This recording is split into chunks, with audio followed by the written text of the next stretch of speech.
দু ধরনের মনে হওয়ার সন্ধিক্ষণে দাঁড়িয়ে আছি। একটা মনে হওয়ার মধ্যে প্রত্যয় আছে, 1 বছর পরেও এত মানুষ রাস্তায় নামছেন প্রত্যেক দিন। এই বছর 9ই আগস্ট, তার আগে পরে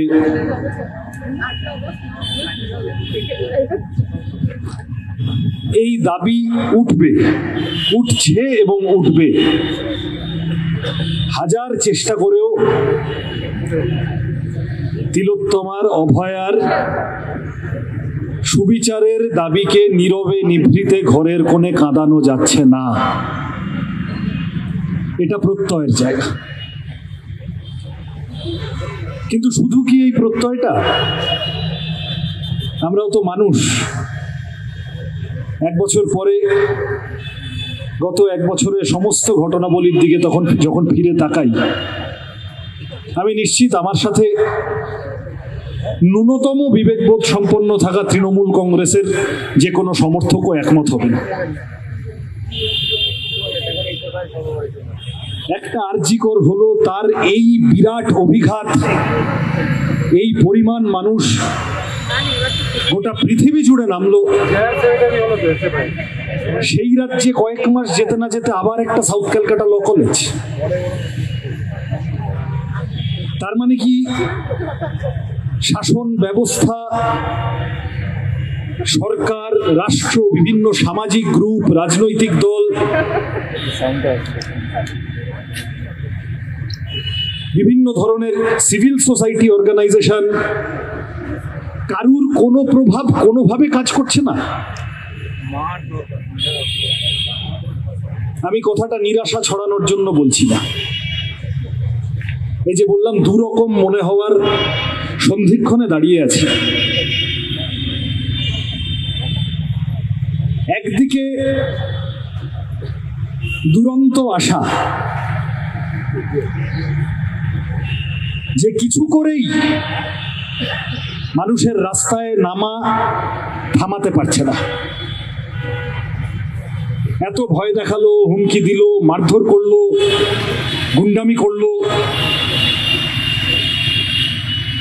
প্রমাণ লোপাট সহ যারা প্রতিবাদ করছিল সেই দিন তাদেরকে ভয় দেখানোর জন্য ভাঙচুর করলো। হাসপাতালে রাত্রিবেলা মীনাক্ষীদিরা ছিল,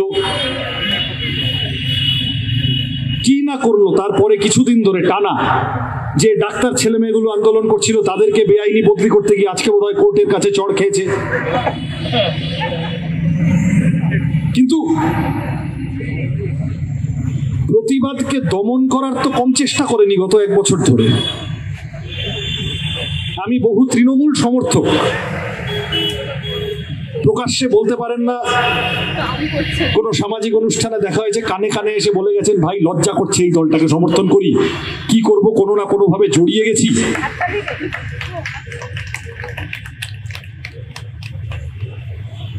এর উল্টো দিকটা হলো, আমি বোঝাতে চাইছি, আমি বলতে চাইছি যে কথাটা, যে ক্ষমতার গরম এমন জায়গায় পৌঁছে গেছে যে ন্যূনতম মানবিকতা বোধ বিবর্জিত একটা ব্যবস্থা চলছে, চালানো হচ্ছে, তাকে রান করা হচ্ছে, তাকে প্রত্যেক দিন তেল মশলা দিয়ে পুষ্ট করা হচ্ছে, প্রত্যেক দিন জল দিয়ে পুষ্ট করা হচ্ছে, বাড়িয়ে চলা হচ্ছে।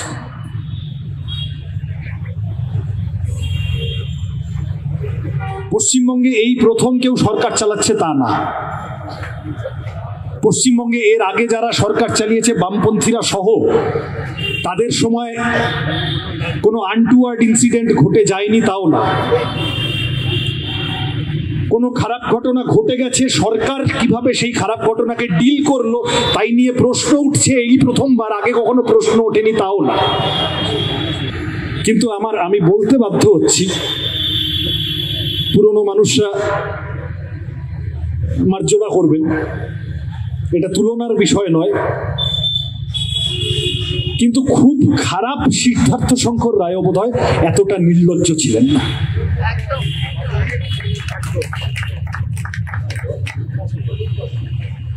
দেবী রায় বা রুলুগুহ নিয়োগীরা যেটা করতো সেটা বুক বাজিয়ে এইভাবে ঠিক করেছি, বেশ করেছি বলা। রাশিয়ার চিঠিতে রবীন্দ্রনাথ একটা শব্দ ব্যবহার করেছিলেন, আমার এই আজকাল এই আম্বানি আদানিদের দেখলে খুব মনে পড়ে যায়, ধনগরিমার ইতরতা। রাশিয়ার চিঠি যারা পড়েছেন তাদের মনে থাকবে যে এই ক্লেদাক্ত বড় লোকের ব্যবস্থাটাকে তার বিবরণ দিতে গিয়ে রবীন্দ্রনাথ বলছেন যে এই ধনগরিমার ইতরতা সোভিয়েত রাশিয়ায় নেই, সেখানে সব মানুষ সমান ইত্যাদি ইত্যাদি, একেবারে মূলে প্রভেদ, তারা দুনিয়াকে জাগিয়ে তুলেছে ইত্যাদি কথা রবীন্দ্রনাথ বলছে। ধনগরিমার ইতরতার সাথে আজকে নতুন করে এই গোটা আরজিকর তিলোত্তমার কে ঘিরে যা গত 1 বছর ধরে হলো, ক্ষমতার গরিমারও যে একটা নিজস্ব ইতরতা হয় এবং সেটা গোটা সমাজের উপর, সমাজের কালেকটিভ কনসেন্সের উপর বুলডোজার চালিয়ে দেওয়ার মতো করে শাসক চলতে পারেন, এই গোটা যা হলো তাতে করে যেন সদর্পে মমতা বন্দ্যোপাধ্যায়রা ঘোষণা করলেন যে আমরা সমাজের ঊর্ধ্বে,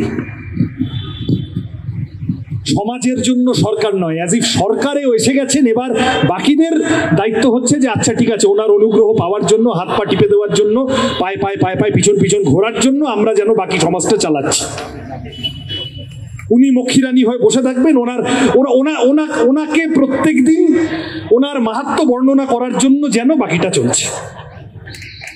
উল্টোটা হওয়ার কথা ছিল তো, গণতন্ত্রের বেসিক নিয়ম তো উল্টোটা হওয়ার কথা ছিল। প্রমাণ লোপাট করার জন্য কিভাবে কিভাবে কিভাবে প্রথম 2-3 দিনে চেষ্টা করা হয়েছে, কারা ভিতর থেকে এই আশিস পান্ডে মার্কা লোকগুলোর কি ভূমিকা ছিল। 8 তলার ঘর নিয়ে সন্দেহ, আচ্ছা ওখানে লিফট আছে কিন্তু সিসিটিভিটা ঠিক ওখানে পড়ে না, তাহলে কোথা থেকে কোথায় নিয়ে যাওয়া হতে পারে তিলোত্তমার দেহকে। আচ্ছা ওই সঞ্জয় রায়কে মাঝখানে, ওই যে সিভিক ভলান্টিয়ার ছেলেটা, ওকে ঢুকিয়ে দেওয়া হলো মাঝখানে, কি উদ্দেশ্যে ঢোকানো হলো, কিভাবে, কাদেরকে আড়াল করার জন্য, সমস্তটা পরিষ্কার। এবং আমাদের এখানে পরিষ্কার মানে, আপনারা যারা আছেন আপনাদের অনেকের কাছে পরিষ্কার মানে বুঝবেন সিবিআই ইডির কাছে 3 ডবল পরিষ্কার। কিন্তু সিবিআই কিছু করলো না। আমি কথাটা একটু আগে বললাম না, ক্ষমতার গরিমার ইতরতা।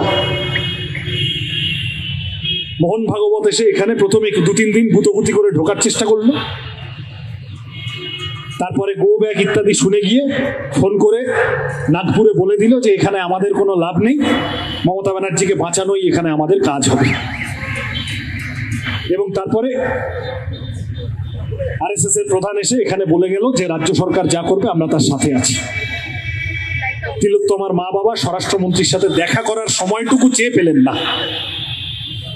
আজকে এই যে যখন সব বলে আমরা এই নবান্ন যাবো, ওই করবো, হেনা করবো, তেনা করবো, আমার এক এক সময় অবাক লাগে, আরে ভাই তোমরা তো 6 মাস আগে অবধিও এই গোটা ঘটনায় যে ভূমিকা পালন করেছো, হঠাৎ লাফিয়ে পড়লো ধর্ষণের। আমি জানি না এখানে সবাই আমার সাথে একমত হবেন না হয়তো, কিন্তু মাফ করবেন, মার্জনা করবেন, বলতেও হবে কাউকে না কাউকে। সুবিচার, ধর্ষণের বিচার, দুর্নীতির বিচার, এইগুলো সব পিছনে গিয়ে হঠাৎ ঝাঁপিয়ে পড়লো মমতার পদত্যাগ। তৃণমূল সরকারের পদত্যাগ বললো না, কিন্তু একজনকে উঠে দাঁড়িয়ে বলতে পারবেন যারা ওই কি মাঝখানে ছাত্র সমাজ না নির্বাচন এগিয়ে আনার দাবি করেছিল, তারা নির্বাচন এগিয়ে আনার দাবি তো করেনি। আচ্ছা সরকার ভেঙে দাও, সরকার নৈতিক সমস্ত অধিকার হারিয়েছে রাজ্য শাসন করার, তাহলে সরকারটা ভেঙে দাও, এইরকম কোনো দাবি করেছিল না। নেমে পড়লো মমতার পদত্যাগ। আমি একদিন একজনকে একটা এরকম টিভি চ্যানেলে দেখা হলো, আমি সে ছেলেটিকে, সে ওই ওদের শুভেন্দু অধিকারীর স্পন্সর্ড ছাত্র আন্দোলনের নেতা ছিল, তাকে আমি ধরে জিজ্ঞাসা করলাম আচ্ছা মমতা পদত্যাগ করে দিল, তারপরে কি হবে? বলছে না তারপরে কেন বলছো এই কথা? আমরা তাহলে কি তোমরা চাইছো যে অভিষেক ব্যানার্জি মুখ্যমন্ত্রী হোক, এইটা তোমাদের এজেন্ডা? সুবিচার, তিলোত্তমা সুবিচার টুবিচার ওইসব আসলে তখন তোতলাচ্ছে। বিভিন্ন সময়ে বারবার বিভিন্ন রকম কায়দা কানুন করে মূল সুবিচারের দাবিকে কিভাবে ঘুরিয়ে নেওয়া যায়। মুখ্যমন্ত্রী নেমে পড়লেন, দোষীদের ফাঁসি চাই, তাই তো? নির্যাতিতার ফাঁসি চাই। নির্যাতিতার ফাঁসি চাই তো বললেনই, ওরকম উনি মাঝে মধ্যেই রাগের শোষণকে চাঁদে পাঠিয়ে দেন। কিন্তু যে আমার যতদূর মনে পড়ে, যেদিন মিছিল করলেন সেদিন বললেন দোষীদের শাস্তি চাই, ফাঁসি চাই। তার মানে উনি জানতেন একাধিক দোষী। তারপরে গোটাটা এই সিভিক ভলান্টিয়ারের ঘাড়ে চালিয়ে দেওয়ার চেষ্টা হলো। সে এই ইয়েতে কি বলে, কোর্টে পুরুষ রাজনীতিবিদদের মধ্যে মহিলাদের সম্পর্কে সব থেকে বেশি কটূক্তি যদি কেউ করে থাকে পশ্চিমবঙ্গে, তার নাম কল্যাণ ব্যানার্জি। সে দেখি উকিলদের নিয়ে নেমে পড়েছে উই ওয়ান্ট জাস্টিস বলে, মনে আছে? তৃণমূলের কতজন পেটোয়া উকিল নিয়ে নেমে পড়েছে। বিভিন্নভাবে, বিভিন্ন সময়, বিভিন্ন কায়দায় এই আন্দোলনকে ডাইলিউট করার চেষ্টা হয়েছে, ঘেঁটে দেওয়ার চেষ্টা হয়েছে। কখনো বলছে জুনিয়র ডাক্তাররা টাকা তুলবে কেন? আরে জুনিয়র ডাক্তাররা আন্দোলনে লক্ষ লক্ষ মানুষ এই প্রশ্নে রাস্তায় নেমেছেন, তারা সাহায্য করবেন না? জুনিয়র ডাক্তাররা তোমাদের মতো তোয়ালে মুড়ে টাকা নেয়নি, এটা ওদের দোষ? জুনিয়র ডাক্তাররা তোমাদের মতো খাটের তলায়, ফ্ল্যাটের তলায় টাকা গুঁজে রাখেনি, এটা ওদের দোষ? বেশ করেছে, টাকা তুলেছে, সেই টাকা নিয়ে আন্দোলন করেছে। সেই আন্দোলন করতে গেলে পেটের খিদে মেটাতে হয়। রাত্রিবেলা যখন ঝড়ের মধ্যে, জলের মধ্যে, বৃষ্টির মধ্যে অবস্থান করেছে, খিদে পেলে খাবার এনে খেয়েছে, বেশ করেছে। সাধারণ মানুষ নিজের হাতে দিয়েছে। এই যেভাবে যেভাবে তদন্তের অগ্রগতি হতে থাকছে, ঘটনা সময় এগোতে থাকছে, আন্দোলনকে ঘেঁটে দেওয়ার চেষ্টা। আমাদের রাজনীতিতে একটা কথা আছে, তড়িৎদা পুরনো মানুষরা তারা এগুলোর মধ্যে দিয়ে গেছেন, এজেন্ট প্রভোকেটার। খোঁচর ঢুকিয়ে দাও আন্দোলনের মধ্যে, ভেতর থেকে ঘেঁটে দেবে। বুঝতে পারছেন না? আর সহজ করে দিচ্ছি, ইন্ডিয়া ব্লকে মমতা ব্যানার্জির যা ভূমিকা, আন্দোলনের মধ্যে এজেন্ট প্রভোকেটার গুঁজে দাও। বিভিন্ন রকম ভাবে যখন দেখা গেল কিছুতেই মানুষের স্রোত আটকানো যাচ্ছে না, তখন ঝাঁপিয়ে পড়ে এইবার তখন কেন্দ্রীয় সরকারের সাহায্য লাগবে। কোর্টের, সুপ্রিম কোর্টের বিচারপতি বললেন যে আমি আমার 30 বছরের জীবনে পুলিশের এইরকম নক্কারজনক ভূমিকা দেখিনি কোথাও, কোনো কেসে। সেই পুলিশের এই টালা থানার লোকটাকে অ্যারেস্ট করলো, বিভিন্ন রকম জিজ্ঞাসাবাদ ইত্যাদির পরে অ্যারেস্ট করলো। কিছু তথ্য প্রমাণ পেয়েছিল, কিছু পেয়েছিল, তার ভিত্তিতে সেটা কোর্টে জমা দিয়েছিল, তার ভিত্তিতে বিচারপতি বলেছিলেন। সেই সিবিআই কিছুদিন পরে চার্জশিট দাখিল করতে পারলো না, বললো না আমরা সন্দীপ ঘোষ আর এই টালা থানার ওসিকে আমরা ধরে রাখতে পারছি না। কি হয়ে গেল মাঝখানে? কেন নাগপুরের প্রধান এসে বলে গেলেন আরএসএস এর যে রাজ্য সরকার যা করবে করুক? এর মূল, এখানে রাজনীতির কথা খুব বলতে চাই না আমি, কিন্তু এটা এতটাই রাজনৈতিক, বিভিন্ন ঘটনাক্রমের সাথে এতটাই জড়িত একটা ঘটনা। রাজনীতি মানে দলীয় রাজনীতি, আমি রাজনীতি তো সবটাই। এই যে তৃণমূল বিজেপি, বিজেপি তৃণমূল, এই সাজানো খেলার মাঝখান থেকে একটা অন্য সম্ভাবনা উকি মারতে শুরু করেছিল বাংলার সমাজে, বাংলার মানুষের মনে, তাদের চিন্তনে। এটাকে একেবারে অঙ্কুরে বিনষ্ট করতে হবে। এতটুকু সুযোগ অন্য কাউকে কিছু ছাড়া যাবে না। আমরা যতদিন চাইবো আমরা এই তৃণমূল বিজেপি, বিজেপি তৃণমূল এই খেলায়, এর সব ইংরেজি নাম, সব বাইনারি টাইনারি সব আমাদের লোকেরাও বলে, আমি সহজ করে, তুমি আমাকে দেখবে আমি তোমাকে দেখবো, আমরা যুদ্ধ যুদ্ধ খেলা খেলে যাই। আমি যদি এখানে পাঞ্জা লড়ি কারুর সাথে, আমার ওপরের হাতটা এই টেবিলের উপরে রাখা আছে, আপনারা দেখতে পাচ্ছেন টেবিলের উপরে আলো পড়ছে, পাঞ্জা লড়ছি। আমার নিচের হাতটা যদি টেবিলের তলায় হ্যান্ডশেক করে থাকে তাহলে সেটা চোখে দেখা যায়, পরিষ্কার ঘটনা। এর অতীতেও অনেকগুলি ঘটনায় বারবার প্রমাণিত হয়েছে। আসল কথা হলো এই দুর্নীতি দুষ্কৃতির বাস্তুতন্ত্রকে, ইকোসিস্টেমকে পশ্চিমবঙ্গে বাঁচিয়ে রাখতে হবে। কারণ পশ্চিমবঙ্গে, এবং এটা শুধু নবান্নর লক্ষ্যের প্রশ্ন নয়, 56র উদ্দেশ্যেও আছে।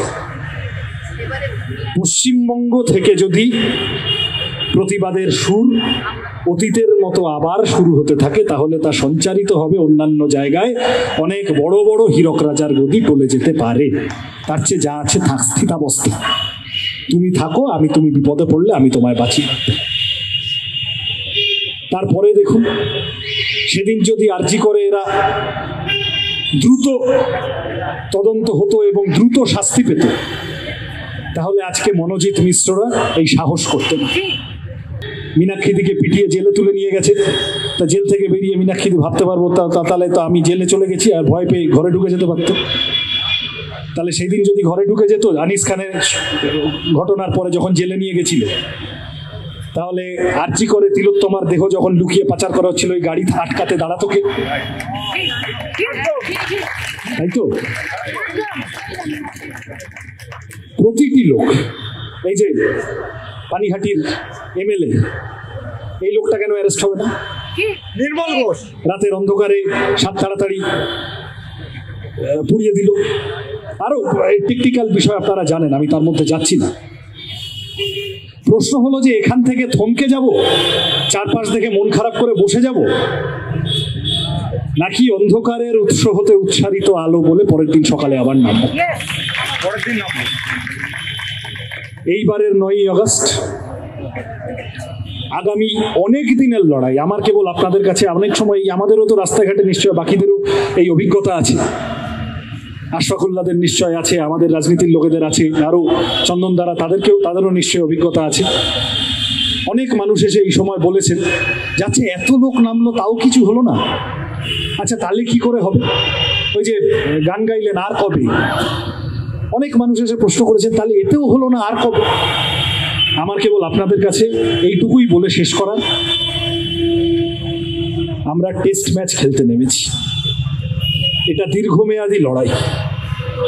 এই অবক্ষয়ের যে পঙ্কিলতার আবর্তে গোটা বাংলার সমাজকে নিয়ে গিয়েছে, সমাজ বিরোধীদেরকে ক্ষমতায় এনে বসিয়েছে, দুর্নীতিকে প্রাতিষ্ঠানিক করেছে, ধর্ষকদের গর্ত থেকে টেনে বার করে বুঝিয়েছে যে তুই যা পারিস কর, আমি সরকার, আমি তোকে বাঁচিয়ে দেব। এই যা যত কীট পতঙ্গকে বাইরে এনে বার করে দিয়েছে, এদেরকে আমাদের কেবল মশারি টাঙিয়ে ঘরে ঢুকে গেলে আমি সেফ থাকবো হলে হবে না। আমাদের গোটা সমাজটাকে আবার এই পোকামাকড়ের হাত থেকে বের করতে হবে। এই লম্বা লড়াই, আজকের কনভেনশন অত্যন্ত গুরুত্বপূর্ণ একটা ধাপ। এখান থেকে শুরু হোক, নিরাশার তো প্রশ্নই নেই, সংশয়েরও কোনো প্রশ্ন নেই। এই অন্ধকার কাটিয়ে আমরা ছাড়বো, আমরা লড়বো শেষমেশ। তিলোত্তমার কসম আমরা লড়বো, অভয়ার কসম আমরা লড়বো, এবং এই লড়াইতে আমরা আপনারা সবাই একসাথে শেষ পর্যন্ত সূর্যোদয় দেখে তারপরে ক্ষান্ত দেব। এই শপথ নিয়ে আমার কথা শেষ করলাম। নমস্কার।